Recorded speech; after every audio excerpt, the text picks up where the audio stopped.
जय हिंद, वंदे मातरम। मेरी बेटी को ये पर्चा डाक से मिला। उसने चीखते हुए कहा, वे अभी हाई स्कूल में है और तुम लोग उसे नवजात बच्चों का पालना और कपड़े खरीदने के लिए ये कूपन भेज रहे हो। क्या चाहते हो तुम कि वे इसी उम्र में गर्भवती होने की सोचने लगे? स्टोर के मैनेजर को कोई अंदाजा नहीं था कि वे व्यक्ति किस बारे में बात कर रहा है। उसने स्टोर की डाक का रिकॉर्ड खंगाला तो पता चला कि वे व्यक्ति सच बोल रहा था। वह कूपन डाक से उसकी बेटी को भेजा गया था, जिसमें नई माँओं द्वारा पहने जाने वाले कपड़ों से लेकर नर्सरी फर्नीचर तक के विज्ञापन थे और ढेरों शिशुओं के चित्र बने थे जो अपनी माँ की आंखों में दुलार देख रहे थे। मैनेजर ने उस व्यक्ति से कई बार माफी मांगी, यहाँ तक कि कुछ दिनों बाद उसने उस व्यक्ति को फोन करके एक बार फिर माफी मांगी। हैरानी की बात ये थी कि इस बार भी व्यक्ति बहुत ही नरमी से पेश आया। मुझे अपनी बेटी से खुलकर बात करनी होगी। मुझे खबर ही नहीं थी कि मेरे घर में क्या चल रहा है। उसने गहरी सांस लेते हुए फ़ोन पर मैनेजर से कहा, मेरी बेटी सचमुच गर्भवती है और अगस्त में उसे बच्चा होने वाला है। माफ़ी तो तुम्हें नहीं, मुझे माँगनी चाहिए। टारगेट कॉर्पोरेशन ऐसी अकेली कंपनी नहीं है जिसने कस्टमर की चिंताओं को बढ़ा दिया था। अन्य कंपनियों को भी डाटा का इस्तेमाल करके लोगों के निजी जीवन में दखल देने के लिए आलोचनाओं का सामना करना पड़ा है। एग्जाम्पल के लिए सन 2011 में न्यूयॉर्क के एक व्यक्ति ने मैकडोनाल्ड्स, सीबीएस, माज़दा और माइक्रोसॉफ्ट पर कोर्ट में मानहानि का दावा ठोक दिया। उसका आरोप था कि इन कंपनियों की विज्ञापन एजेंसियां अवैध रूप से लोगों के इंटरनेट इस्तेमाल की निगरानी करती है ताकि वे उनकी खरीदारी की हैबिट्स का पता लगा सके। Target corporation, Walmart, Victoria secret और अन्य रिटेल कंपनियों के खिलाफ कैलिफोर्निया की अदालत में ऐसे कई मुकदमे चल रहे हैं। कंपनियों पर ये मुकदमे इसलिए किए गए क्योंकि इन्होंने अपने कस्टमर से क्रेडिट कार्ड के इस्तेमाल के दौरान उनका जिप कोड मांगा और बाद में इस जानकारी का इस्तेमाल करके उनका डाक का पता हासिल कर लिया। हॉल और उसके सहकर्मी जानते थे कि डेटा का इस्तेमाल करके महिला कस्टमर के गर्भवती होने के बारे में पता करना कंपनी के जनसंपर्क के लिए एक त्रासदी साबित हो सकता है। तो फिर ऐसा क्या किया जाए कि गर्भवती महिला कस्टमर के हाथों तक कंपनी के विज्ञापन भी पहुंच जाएं और उन्हें इस बात की भनक भी ना लगे कि उनकी जासूसी की जा रही है? ऐसा कैसे संभव हो कि किसी की हैबिट्स का फायदा भी उठा लिया जाए और उसे पता भी ना चलने दिया जाए कि उसके जीवन के एक-एक पहलू का गुप्त रूप से गहन अध्ययन किया जा रहा है? सन 2003 की गर्मियों में आर्टिस्टा रिकॉर्ड्स नामक एक म्यूजिक रिकॉर्ड कंपनी के प्रचार अधिकारी स्टीव बार्टल ने विभिन्न रेडियो डीजे से संपर्क किया।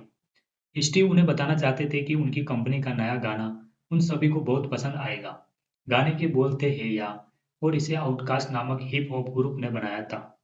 हे या गाना दरअसल फंक रॉक और हिप हॉप म्यूजिक का जोशीला फ्यूजन, संलयन या मिश्रण था और साथ ही इसमें दुनिया के सबसे मशहूर ब्रांड्स में से एक बिग बैंड का तड़का भी लगा हुआ था।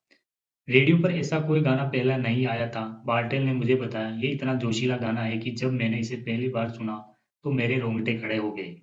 पहली बार सुनते ही मुझे ऐसा लगा कि इस गाने को हिट होने से कोई नहीं रोक सकता। ये उस किस्म का गाना था जो सालों तक बार और पार्टी वगैरह में बजाया जाता है। आर्टिस्टा रिकॉर्ड्स के अलग-अलग दफ्तरों के अधिकारियों के बीच भी ये गाना खूब लोकप्रिय हो गया था। हालत ये थी कि हर दफ्तर के अधिकारी कभी-कभी गलियारों से गुजरते समय एक दूसरे के साथ कोरस में इस गाने के बोल shake it like pole right picture गुनगुनाने लगते थे। जब वे सब इस बात से सहमत थे कि ये गाना बहुत बड़ा हिट होने वाला है। निश्चित ही उनका ये अनुमान उनके अंतर्ज्ञान पर आधारित नहीं था। उस समय म्यूजिक रिकॉर्ड बिजनेस बदलाव के दौर से गुजर रहा था।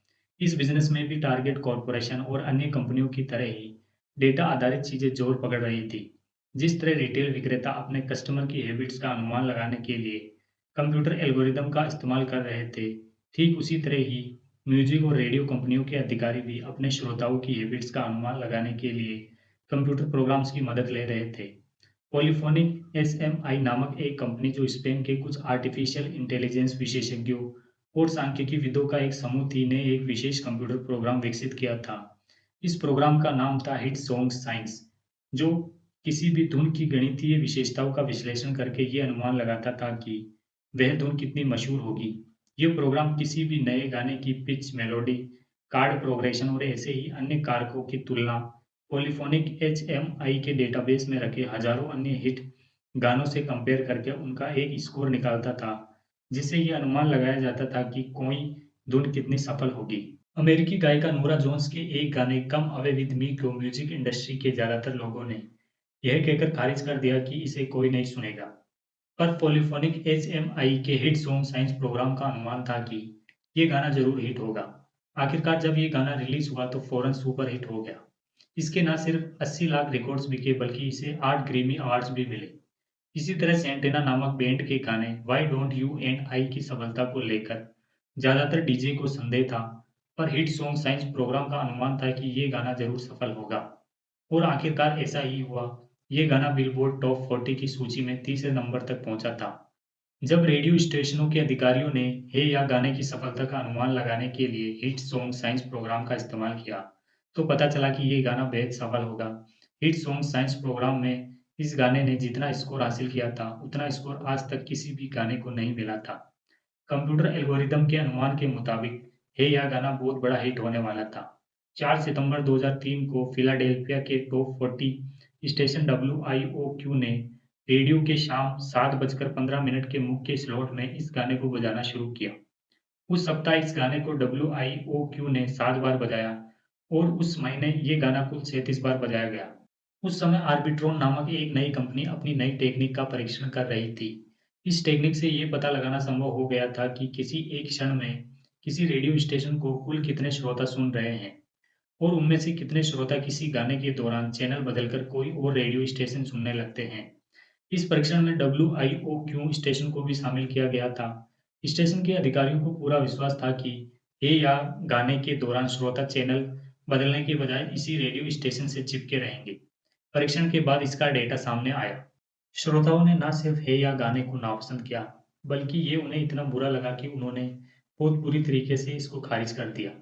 डेटा इस बात की गवाही दे रहा था कि श्रोताओं को ये गाना इतना बुरा लगा कि करीब एक तिहाई श्रोता को ये गाना शुरू होने के 30 सेकंड के भीतर ही चैनल बदलकर कोई और रेडियो स्टेशन सुनने लगे। और ऐसा नहीं था कि ये सिर्फ WIOQ स्टेशन पर ही हुआ हो। पूरे देश में शिकागो से लेकर लॉस एंजलिस तक और फिनिक्स से लेकर सिएटल तक हे या गाना जिस भी रेडियो स्टेशन पर बजा, श्रोताओं ने उसका चैनल बदलकर किसी और रेडियो स्टेशन को सुनना बेहतर समझा। एक सिंडिकेटेड टॉप 40 रेडियो शो जिसे हर सप्ताह के अंत में करीब 20 लाख श्रोता सुनते हैं के होस्ट जॉन गेराबिडियन बताते हैं, जब मैंने पहली बार ये गाना सुना था तो मुझे ये बहुत पसंद आया था। ये आम गानों जैसा नहीं था, इसलिए जब ये रिलीज हुआ तो कुछ लोगों को ये सुनने में बहुत वाहियात लगा। एक व्यक्ति ने तो मुझसे यहाँ तक कहा कि उसने इससे बुरा गाना जिंदगी में कभी नहीं सुना। लोग टॉप 40 को इसलिए सुनते हैं क्योंकि या तो वे इसमें अपना पसंदीदा गाना सुनना चाहते हैं या फिर ऐसे गाने सुनना चाहते हैं जो उनके पसंदीदा गाने जैसे हों। जब भी कोई अलग किस्म का गाना आता है तो लोग नाराज हो जाते हैं। उन्हें कोई भी ऐसा गाना पसंद नहीं आता जो उन्हें बहुत अलग सा लगे। अरिस्टा म्यूजिक रिकॉर्ड्स कंपनी ने है या गाने के प्रचार में बहुत सा धन खर्च किया था। इस गाने का हिट होना म्यूजिक और रेडियो इंडस्ट्री के लिए जरूरी था। हिट गाने किसी खजाने की तरह होते हैं, पर सिर्फ इसलिए नहीं कि लोग गाने के रिकॉर्ड्स खरीदते हैं, बल्कि इसलिए भी कि एक हिट गाना आते ही लोग वीडियो गेम और इंटरनेट छोड़कर रेडियो सुनने लगते हैं। एक हिट गाना बहुत कुछ कर सकता है, जैसे अगर टीवी पर किसी स्पोर्ट्स कार के विज्ञापन का गाना हिट हो जाए तो उस कार की बिक्री बढ़ जाती है। या अगर नए चलन वाले कपड़ों पर किसी स्टोर में कोई हिट गाना चल रहा हो तो वहाँ ज़्यादा कस्टमर आते हैं। हिट गाने कस्टमर की खरीदारी से जुड़ी ऐसी दर्जनों हैबिट्स की जड़ होते हैं जिन पर विज्ञापनकर्ता, टीवी स्टेशन, बार, डांस क्लब और यहाँ तक कि एप्पल जैसी टेक्नोलॉजी बेस्ड कंपनियां तक निर्भर होती है। जिस गाने के बारे में कंप्यूटर एल्गोरिदम का अनुमान था कि वह सॉन्ग्स ऑफ द ईयर बन जाएगा, जो साल का सबसे पॉपुलर गाना था, वह असफल हो रहा था। रेडियो स्टेशनों के अधिकारी कुछ ऐसा ढूंढने के लिए बेताब थे जो किसी तरह है या गाने को हिट बना दे। किसी गाने को हिट कैसे बनाया जाता है? म्यूजिक इंडस्ट्री को ये सवाल तब से सता रहा है जब ये इंडस्ट्री शुरू हुई थी। पिछले कुछ दशकों से हालात ऐसे हो चुके हैं कि लोग अब इस सवाल का विज्ञान आधारित जवाब ढूंढने की कोशिश कर रहे हैं। इस मामले में सबसे आगे रहने वालों में से एक थे रिच मेयर, जो एक रेडियो स्टेशन के मैनेजर थे। सन 1985 में उन्होंने अपनी पत्नी नैन्सी के साथ मिलकर शिकागो स्थित अपने घर के बेसमेंट में एक मीडिया बेस नामक कंपनी शुरू की थी। वे दोनों हर सुबह उठकर अलग-अलग शहरों के रेडियो स्टेशनों में एक दिन पहले रिकॉर्ड किए गए टेप्स लेते थे और हर उस गाने का एनालिसिस करते थे जो रेडियो स्टेशन में बजाया जाता था। फिर मेयर हर सप्ताह एक न्यूज़लेटर प्रकाशित करते थे जिसमें ये जानकारी होती थी कि किस धुन की लोकप्रियता बढ़ या घट रही है। पहले 5 सालों में इस न्यूज़लेटर के लगभग 1000 सब्सक्राइबर थे। मेयर और उनकी पत्नी को कंपनी चलाने के लिए खासा संघर्ष करना पड़ रहा था, पर धीरे-धीरे कई रेडियो स्टेशन अपने श्रोताओं की संख्या बढ़ाने के लिए मेयर की अंतर्दृष्टि की मदद लेने लगे। वे खास तौर पर मेयर के उन फ़ॉर्मूलाज़ का अध्ययन करने लगे, जो मेयर ने श्रोताओं के बीच मशहूर चलन को समझने के लिए बनाए थे। इससे उनके न्यूज़लेटर की बिक्री बढ़ने लगी। दरअसल अपने न्यूज़लेटर के ज़रिए मेयर रेडियो स्टेशनों को श्रोताओं का वह डेटा बेच रहे थे, जो उन्होंने खुद निकाला था। धीरे-धीरे डेटा का एनालिसिस करने वाले सलाहकारों की एक पूरी इंडस्ट्री खड़ी हो गई, जो कंपनियों को ठीक वही सेवा देने लगे जो मेयर देते थे। यही वो बदलाव था जिसने रेडियो स्टेशनों के काम करने के तरीके को भी पूरी तरह बदल कर रख दिया। मेयर को सबसे ज़्यादा पसंद था ये पता लगाना कि कुछ गानों के दौरान श्रोता कभी चैनल बदलकर दूसरे रेडियो स्टेशन पर क्यों नहीं जाते। विभिन्न डीजे के पेज इस तरह के गानों को स्टिकी यानी चिपकने वाला गाना कहा जाता था।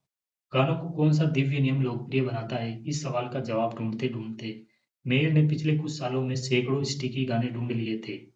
उनका ऑफिस ऐसे चार्ट और ग्राफ से भरा पड़ा था, जिनमें स्टिकी गानों की विशेषताएँ तलाशी जा रही थी। गानों की स्टिकी विशेषता को मापने के लिए मेयर नित नए रास्तों की तलाश में रहते थे। जब हे यह गाना रिलीज़ हुआ, उस समय आर्बिट्रॉन म्यूज़िक कंपनी किसी नई अंतर्दृष्टि का पता लगाने के उद्देश्य से कुछ नए परीक्षण कर रही थी। मेयर ने इन परीक्षणों से प्राप्त डेटा के साथ स्वयं कुछ परीक्षण करने शुरू कर दिए। उस दौर के सबसे ज़्यादा स्टिकी गानों के पीछे का कारण बिल्कुल स्पष्ट था। जैसे अमेरिकी गायिका बेयोंसे नोएल्स का गाना क्रेज़ी इन लव और अमेरिकी गायक जस्टिन टिम्बरलेक का सोनारिटा इसी समय रिलीज़ हुए थे और बेहद लोकप्रिय हो चुके थे। पर ये दोनों स्थापित सितारों के गाने थे, इसलिए इनका स्टिकी होना समझ में आता है। पर अन्य कुछ गाने ऐसे कारणों से स्टिकी थे जिन्हें कोई समझ नहीं पा रहा था। उदाहरण के लिए जब सन 2003 की गर्मियों में रेडियो स्टेशनों पर अमेरिकी गायिका ब्लू कांट्रेल का गाना द ब्रिज बजाया जाता था, तो कोई भी श्रोता चैनल बदलकर किसी और रेडियो स्टेशन पर नहीं जाता था, जबकि ये गाना एक बुला देने लायक बीट आधारित धुन पर बना था, जो हर डीजे को बेहद साधारण लगती थी।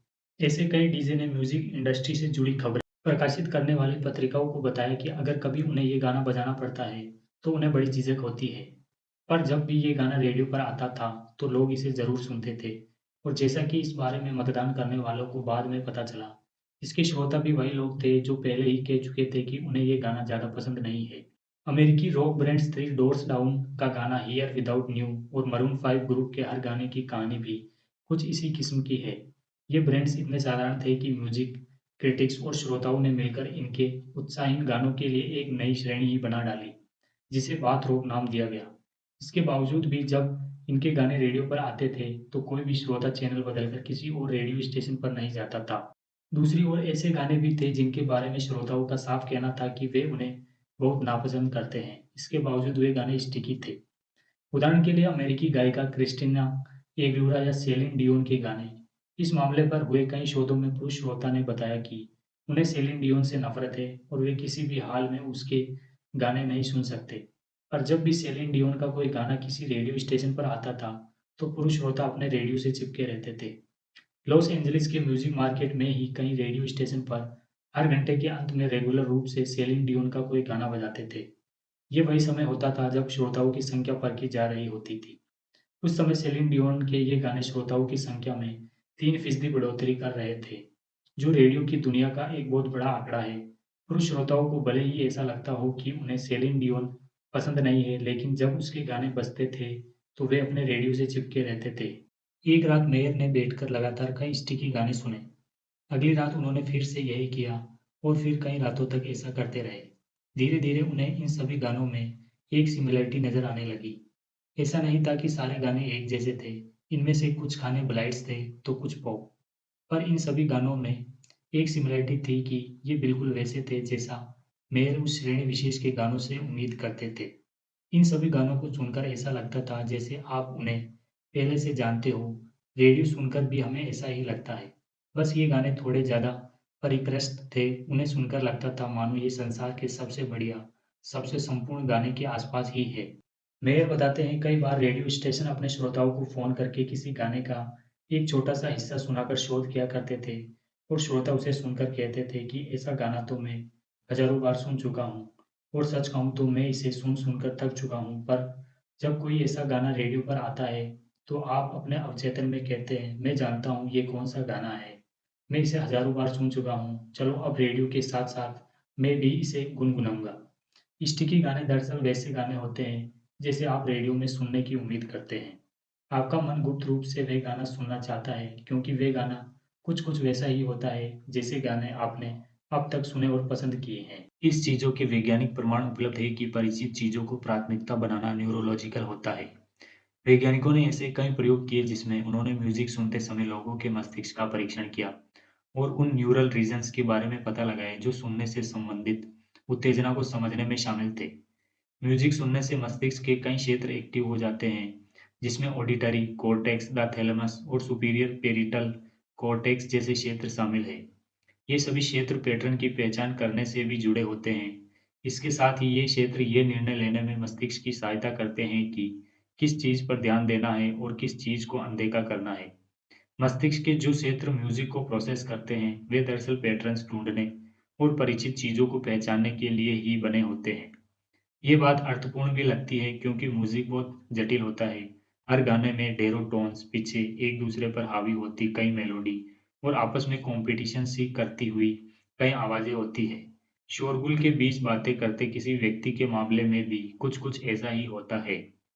ये इतना ज़बरदस्त है कि किसी एक आवाज़ पर ध्यान केंद्रित करने और बाकी आवाज़ों को अनदेखा करने की मस्तिष्क की क्षमता के बिना किसी भी इंसान को ये सिर्फ शोरगुल जैसा ही लगेगा। बात जब म्यूज़िक की हो तो हमारा मस्तिष्क हमेशा जानी-पहचानी साउंड्स ही सुनना चाहता है।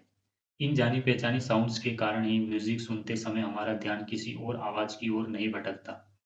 जैसा कि एमआईटी के वैज्ञानिकों ने पाया कि हमें अपने जीवन में हर पल कोई न कोई डिसीजन लेना पड़ता है और हम ऐसा इसलिए कर पाते हैं क्योंकि व्यवहार संबंधी हैबिट्स इसमें हमारी मदद करती है।